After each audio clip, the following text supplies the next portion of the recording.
My name's Frank Sakari, and you're watching Life Altering Events. Now, people have asked me, what is this show about and why did you move to TV? Okay, well, this is why. Many of us have had enough of the negative and hostile talk shows.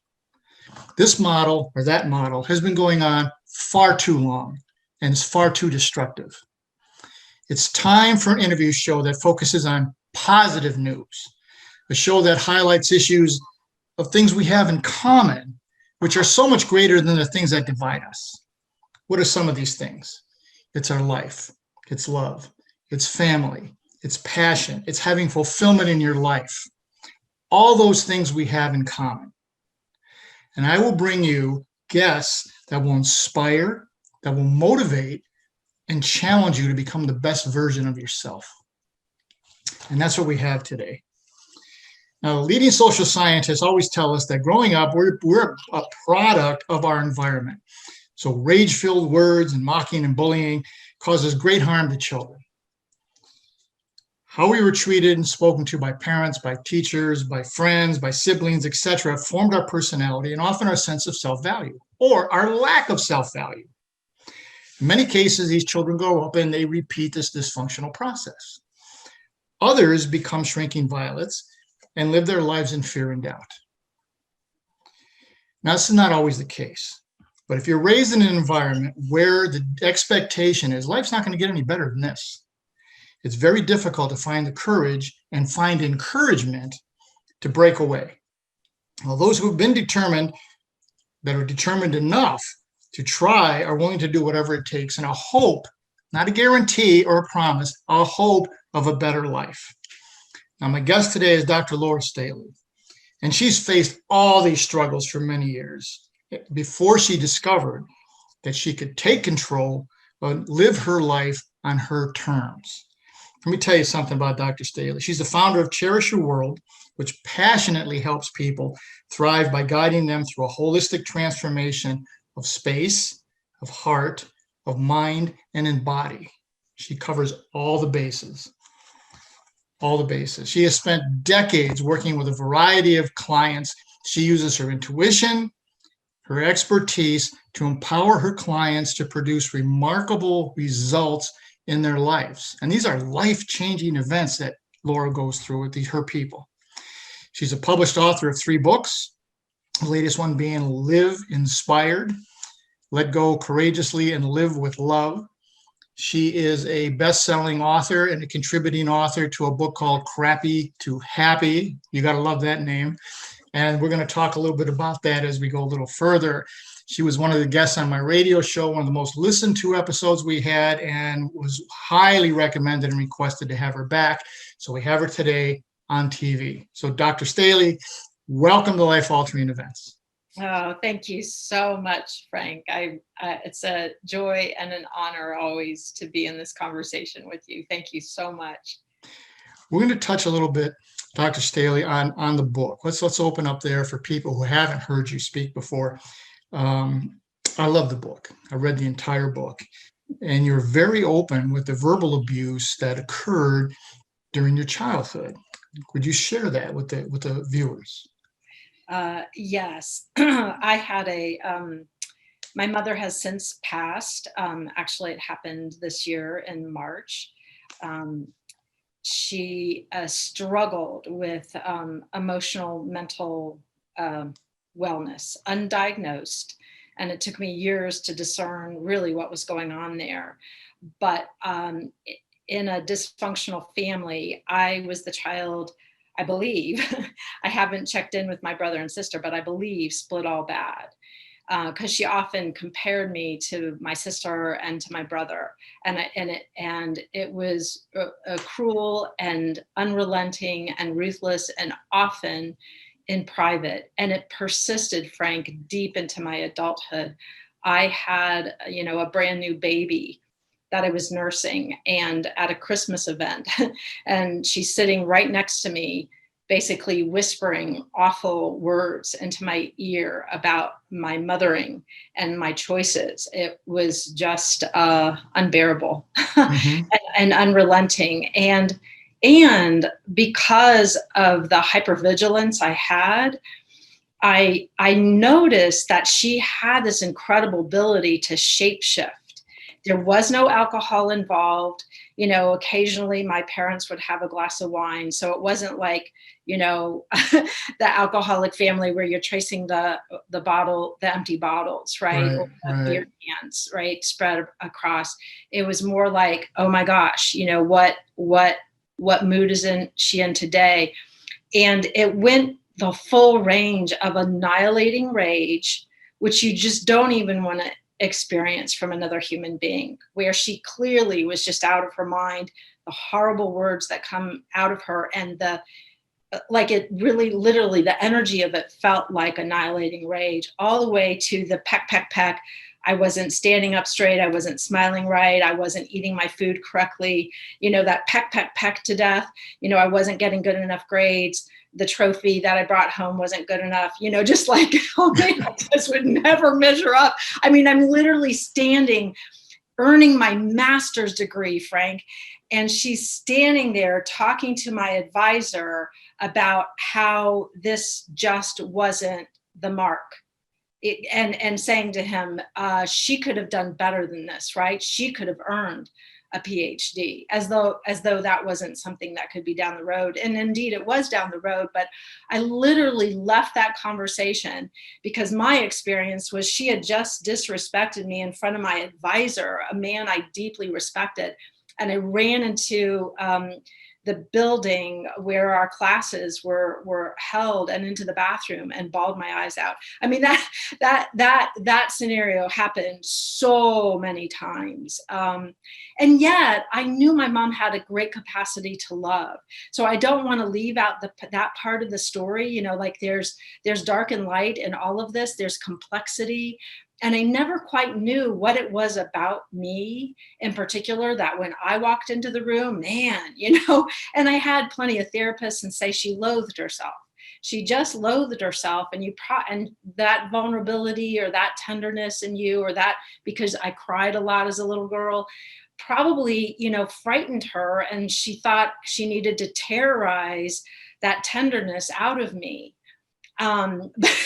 But in fact, it's the opposite, right? You can't brutally and cruelly shame person out of who they are. And I think that because she often would say, you know, when the going gets tough, the tough get going. And I'm just doing this to you because it's a cruel world out there. And you just got to know how hard it is, you know? And it was like, dang, you know, and I couldn't be joyful because nobody can be that happy, you know, and then a whole other string of words. And also kind of like, nobody can be that sad. Don't dare you cry. Right. And so like this full range of emotional expression, you know, it was like I needed to flatline. Right, You know? right. And just, you know, and so to cope, right.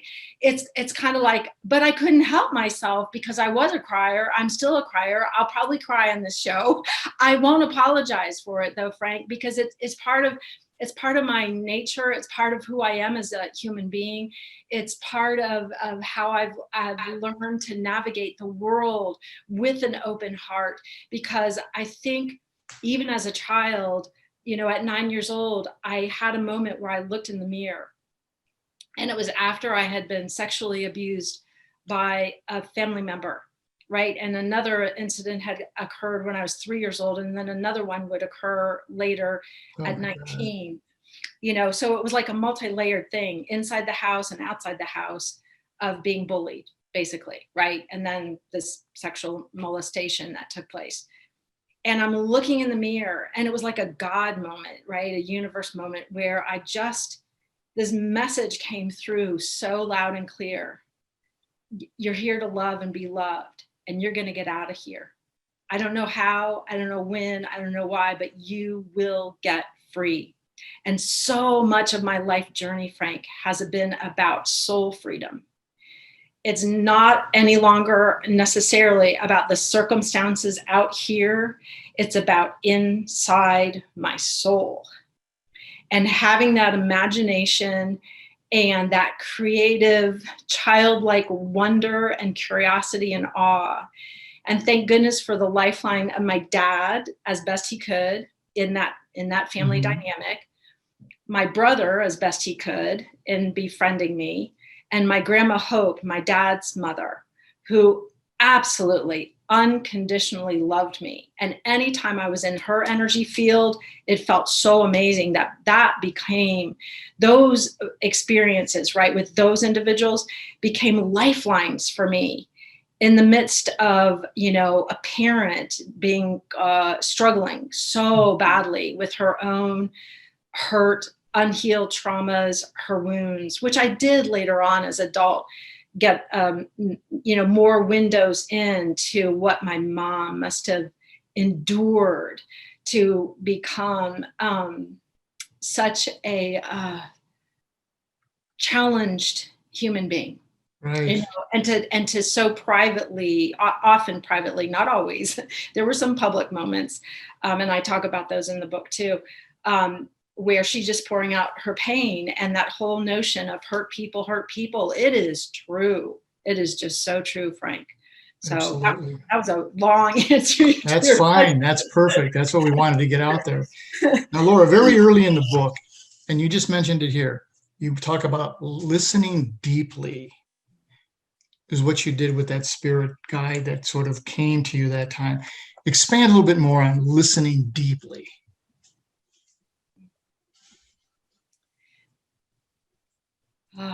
There's something about a gift from my childhood and that level of hypervigilance is I learned to listen from a deep, deep place inside of myself. And I've just continued cultivating that because it's, I think even in neuroscience, they talk about the micro movements of somebody's face, right? And it's like, if you're quiet, if I was quiet enough, I would be paying attention from this wide lens, even though my heart's pounding, right?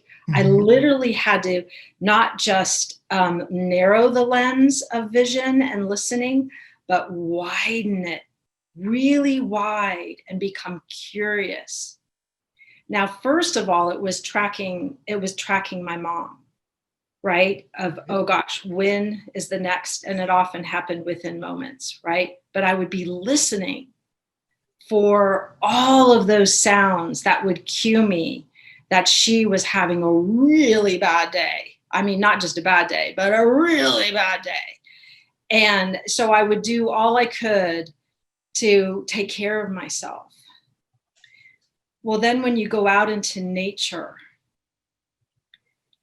and can listen for the snow falling and what it actually sounds like,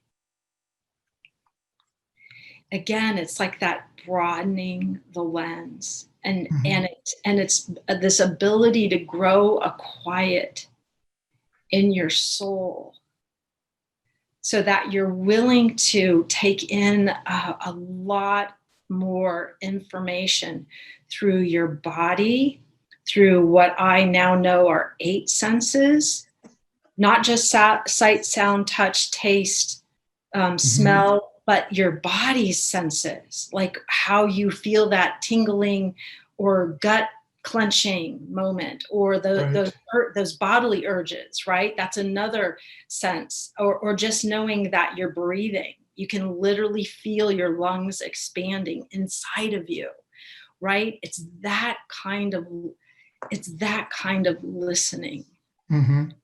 That when you're with another, so when you're in a conversation with another person, you're listening. I find myself listening beyond the words. I'm taking in the whole human being, Frank. I'm seeing and processing the micro movements, the energy, the presence, what's not being said. Because so often in conversations, there's something in the air, in the exchange, that's not being spoken out loud. And when you can deep listen, you can hear that. You can even hear that. And it's usually emotion. The person may not even know how angry or sad or jealous or resentful they actually are, or joyful or elated or peaceful. But you can hear it in the silence. In those gaps is when there's this sense, there's more. And one of the things, ladies and gentlemen, that Laura is extraordinarily gifted at is drawing that out, of having that individual bring that to the forefront. And that's a skill that very, very few people have, and it's greatly appreciated. And it's something that makes a difference. Now, Laura, you talk about the death of pretending. I think that kind of goes along with what you've been saying here. Explain that a little more. Oh my gosh. Yeah. So well, I don't know about you, Frank, but I have had, and occasionally they just come on board, all these masks, right? All the fake smile, the That's right. oh my God, this is my, my hair, right? And, do I look the part? Oh God, did I put on the right top? Right. And just, kind of all those concerns about how we present ourselves, right? And how, that part of us that thinks, and for me, it was like, I must be perfect, right? Because that was kind of that was the takeaway I had was, oh my gosh, I've just got to be perfect, but I never was. Even when I got straight A's, how could that not be enough? But it wasn't enough, And so it becomes, this drive to, like get it, kind of hold it all together. And when you have the death of pretending is that moment you just go, oh, I can drop the facade. I can make mistakes. I can be messy. I can cry. I can communicate from my heart and my whole being. I might look ridiculous, but I'm going to be real and raw and true to this precious life, this precious being. And in doing that, and in having that level of vulnerability and courage, because it takes courage, right? To kind of like take off the mask and the, right. I gotta hold it all together and just be real and be yourself. And yet what I've discovered so quickly, and my kids often would just be like stunned. Like I had a sign that said, tell me your life story, because I would be with a complete stranger and here they were telling me their breakup story. And I'm, it's the clerk at Target. And my daughter is just like looking at me like, how does she do it? Right. And, it's almost like this energy space that becomes a safe place because I'm willing to be real with you. And to hold that compassion for myself because I accept myself and I value myself and I love myself, that is part of the death of pretending is I can allow the pretense to die away. I'm humble enough to know that was exhausting, right? And that was not going to sustain itself over, hopefully 110 years. Maybe I'll live to 110, who knows? But it wasn't going to sustain me. It was so exhausting. And so to put that pretense down allows others to step into that safe space. And you can't imagine, or maybe you can, Frank, the number of people who have told me their God honest truths, from the most horrific things to the most beautiful things that they've kept deep inside because they didn't feel safe telling anybody else. And I don't know how many conversations with me have begun with, I haven't told anyone else this, but Laura, I'm telling you. That's amazing. And that moment is such a sacred honor. And I never, ever discount that moment of courage on somebody else's point. But it's probably because I've like publicly gone like this, like gone, not literally naked, but nope, I understand. Become very emotionally honest. I guess it's kind of like a radical honesty, a radical emotional honesty about what I've experienced, how it felt, and what it was like for me. And then people are going, wow, I'm not alone. Maybe I'm Exactly. not alone, right? And then we can go about the business of integrating and really in every moment just showing up exactly who we are. No more, no less, no more hiding, no more betraying ourselves, no more rejecting who we are, even those quirky, funky parts of ourselves, right? That sometimes want to take over the wheel of our car and Exactly. drive away, right? Laura, you wrote, I thought, just a tremendous article, a tremendous essay called Becoming a Safe Haven. Mm. Okay. As an individual, we all look for some kind of safety. Expand on that. What do you mean? You started on it a little bit here. Expand a little bit more on that. Yeah. I guess to me, a safe haven was who my grandma was for me, my grandma Hope.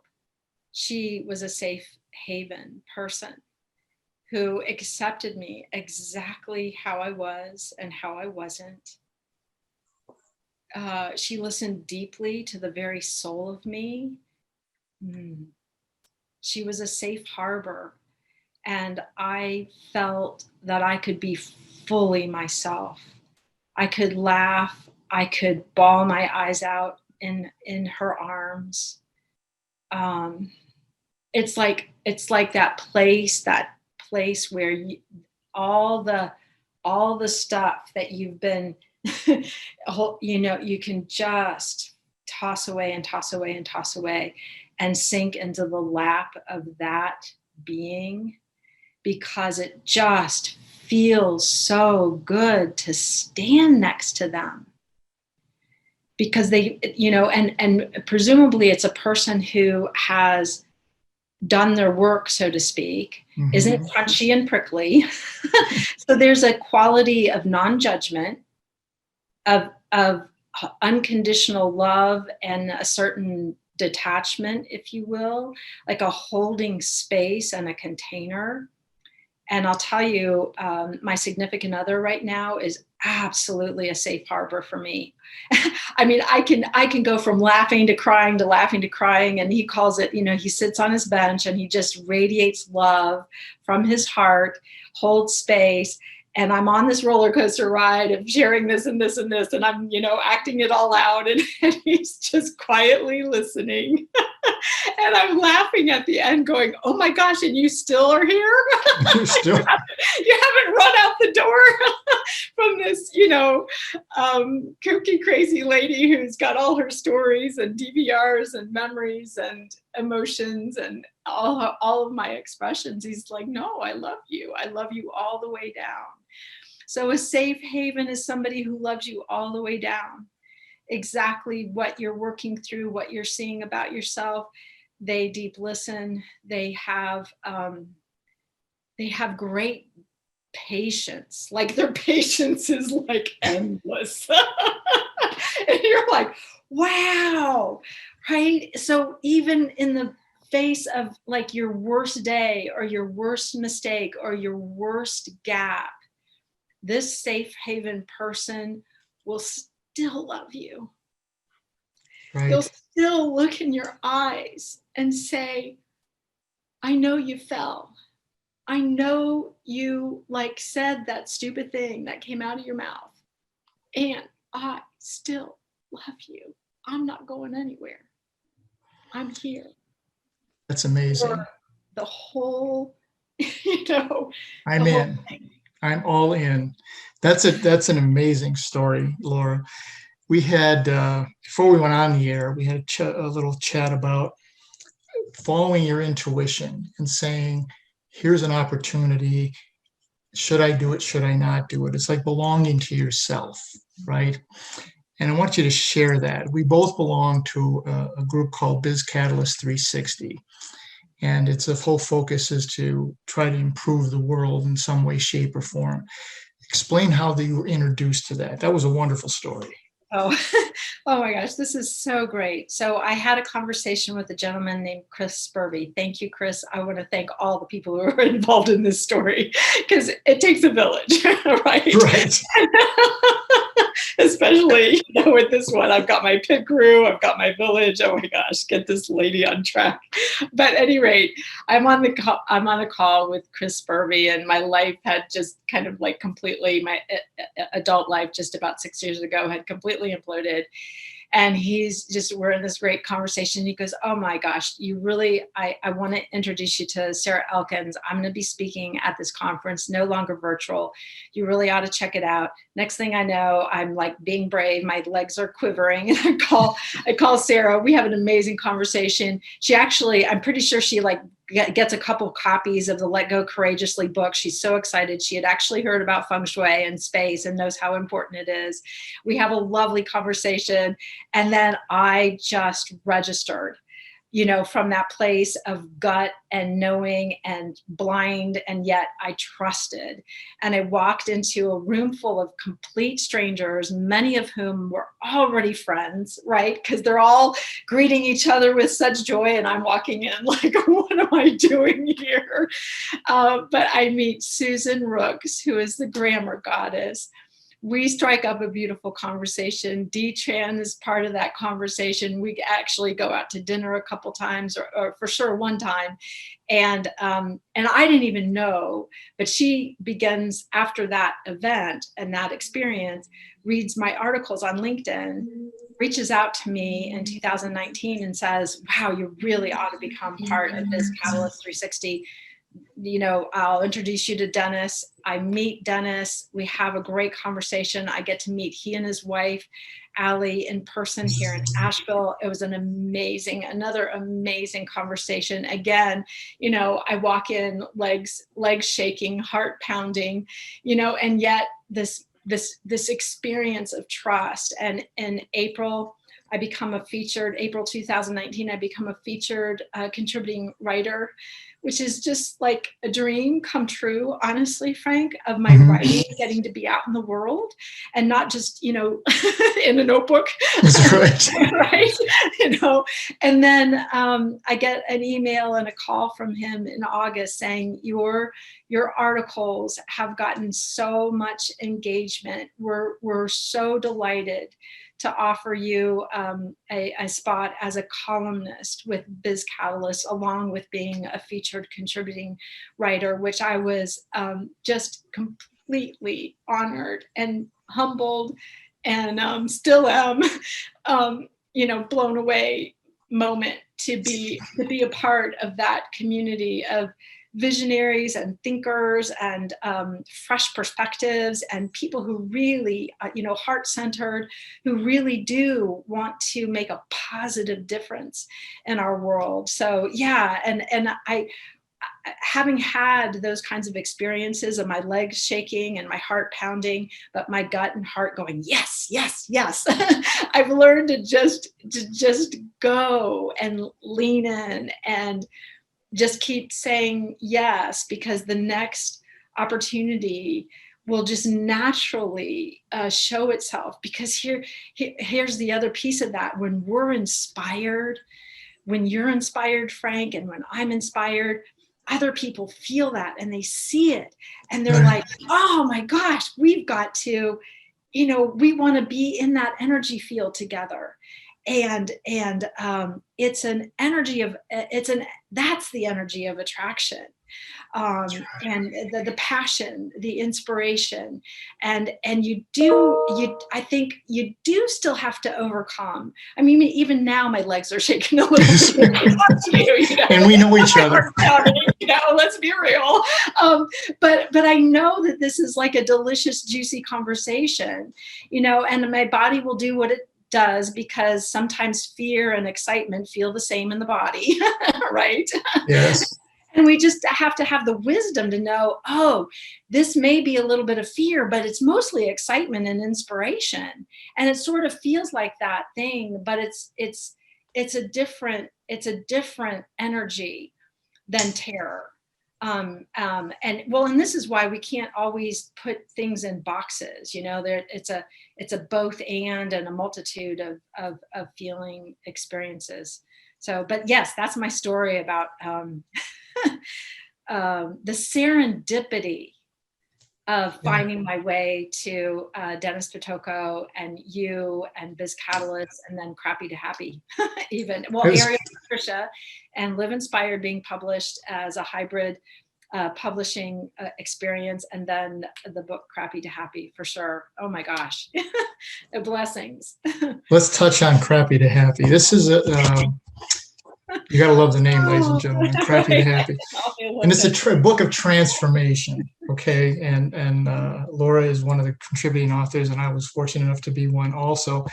And Laura, your story, your chapter sort of put your life, it was like it came full circle. You went through all this trauma and all these negative things, and you accomplished so much, and there was always this nagging doubt and fear, and am I good enough? Am I not good enough? Will I never be accepted? And then you went into an online dating, which is like the ultimate, like those of us who've been divorced understand what that is. And that's the ultimate, oh my God, what am I doing? And tell us about that. Yeah. Oh my gosh. Right. I needed a Sherpa guide, but I knew in my heart that I could be loved. You know, like I wanted the experience of human love. I mean, I had nature love, I had God love, all that kind of stuff, but there's nothing like, you know, intimate love. And I knew I wanted that. So, yeah, I got online and I seriously needed a Sherpa guide because I didn't know a thing of what I was doing, not a thing. And when it came to the part about, you know, what was my handle, because of course you can't use your own name. Right. I'm sitting there going, oh my gosh, the dude out in the world who's going to fall in love with me and love me for who I am, is just going to love the poetry of Mary Oliver. So I'm sitting there. One of my favorite poems is Wild Geese by Mary Oliver, which, by the way, has this phrase in it: let your soft animal of your body love what it loves. Just a little phrase in that poem. And it's like, whoa, okay. And so I make my handle Wild Geese 11, Wild Geese MO for Mary Oliver 11, because that's a really cool number. And the next day, of course, you know, my thing just like blows up. I get all these messages, and all I had put for what I was looking for is somebody who would make me laugh. Like, what? And I get this reply from, I get brave and open up one of these, and it comes from Passion Play 69. And I'm like, oh, he was born in 1969. Cool, I'll respond to this. And he just says, you know, I like the football Buckeyes. I'm a social drinker. I love dark chocolate, love hiking in the woods. Do you enjoy s'mores? And I'm just like, oh, you know, I don't drink, but many of my friends are. No problem with the social drinking. I love hiking in the woods. I haven't had a s'more in a long time, but I'm actually gluten free. So, but I love the chocolate and the marshmallows, right? But I can't do the graham crackers, right? I can't do the cracker part of the s'more, and, you know, click send, you know. And then I'm out on my run, and I'm like, Passion Play 69, and all of a sudden, I'm like laughing at myself, going, oh my God, oh my God. And I go see a friend, and she's like, Laura. And I tell her the whole story. She goes, Laura, you don't put wild in anything online. And wait, oh my gosh, we've got to look up, you know, okay, you figured out Passion Play 69. That's good, you know, but we've got to go on Urban Dictionary. And I'm, of course, sitting there going, what's Urban Dictionary? I don't know. And she's like, no, we got to find out what wild means. We got to find out what s'mores mean. And then she's like, Anne, you must shut that down, which I did. Whew. So, yeah, so then I just started doing the deep work, Frank, including my own feng shui, taking down the single woman picture that was beautiful in my bedroom that happened to be in the love corner. And I'm on the phone with a friend, and she's like, wait, no, seriously, Laura, look at what's going on in your bedroom. And this is where it's good to have your friends involved in your life and know what you're passionate about, because they become your guide. You know, it's like a both and. So I know I'm always humble in my expertise. Like I have a lot of wisdom, but even I need, you know, guidance. Any rate, I did the deeper work. I journaled for 21 days, 36 questions from a book called 21 Days to the Love of Your Life by Kak Young. I cried, I poured my heart out, all these great questions about the love of your life. You know, what is his past? What does he look like? You know, just everything. And I'm just like pouring it all out. And then finally got brave and went to an event, Singles Mingles event, in Westerville. Best $20 I ever spent to join a group, a meetup in person, meetup group for people like me, you know, kind of 18 to 90, right? So everybody was included, but you know, and it was funny because I had a woman friend who was like, oh, it's going to be all women. And I said, oh, that's okay. I'll make friends, you know, it's all right. I want to go have this experience. And I only had 45 minutes. So I walked in just kind of on fire, and I kind of took the mindset that it was like business networking, and I had done so much of that I was like, okay, I'm gonna go for it. So there are 8 men and 4 women ultimately at this event. That's different. And I know, right?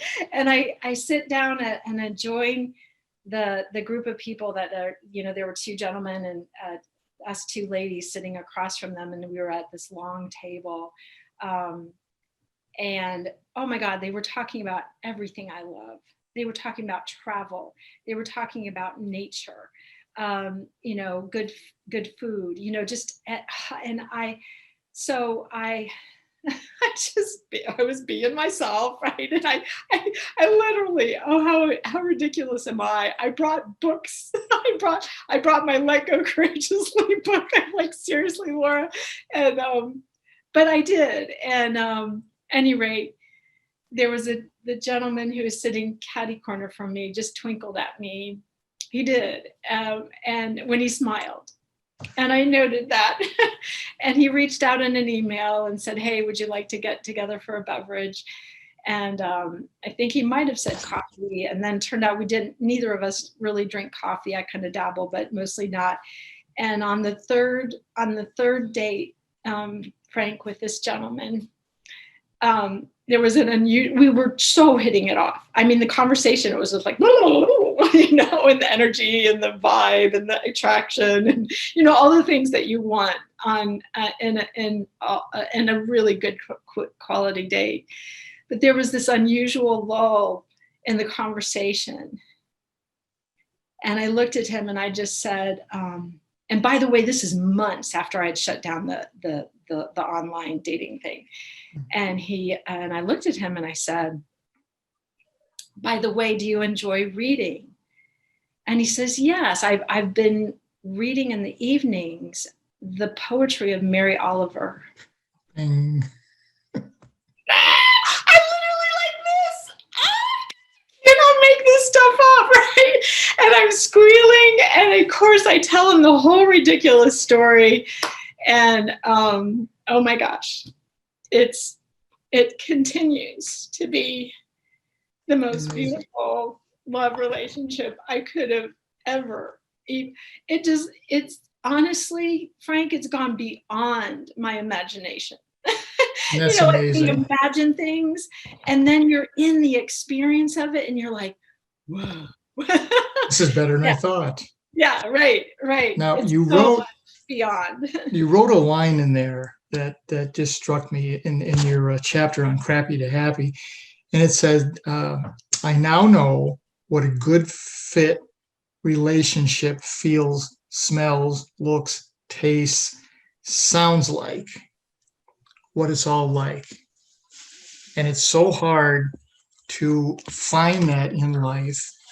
And it takes so much courage to reach out from yourself, understanding yourself and making yourself vulnerable, which is what you do and which is why you're so successful.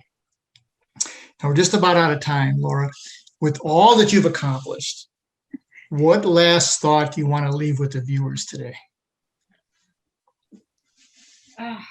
Know that you can love and value yourself, that it's an inside job And it's brave work to fall in love with every single aspect of who you are, your soul self, your personality. But it is the most meaningful work you could, and play that you could ever do. And I guess I will also say, because I often say this on my Facebook posts, because I believe it in my soul, and it was something that I always wanted to hear. You are loved more than you can even imagine. You matter to our world. And just thank you so much, Frank, for this amazing opportunity to share. Well, the pleasure is all mine. And once again, if you heard Laura on the radio show, this is even better. This is going to blow your way. Now, as I said, we're just about out of time. Thank you, Laura. Thank you so much for coming on and being so authentic and just putting it out there. That's so impressive. Now, ladies and gentlemen, as I say every week, no matter what life throws at you, please do three things. Look up, get up, never, ever give up. Pick up the pieces, as Laura has done throughout her life, and move forward, and better times and better people will come into your life. If you want more information about Dr. Staley, you can contact her website or contact me, and I'll make sure it gets to her.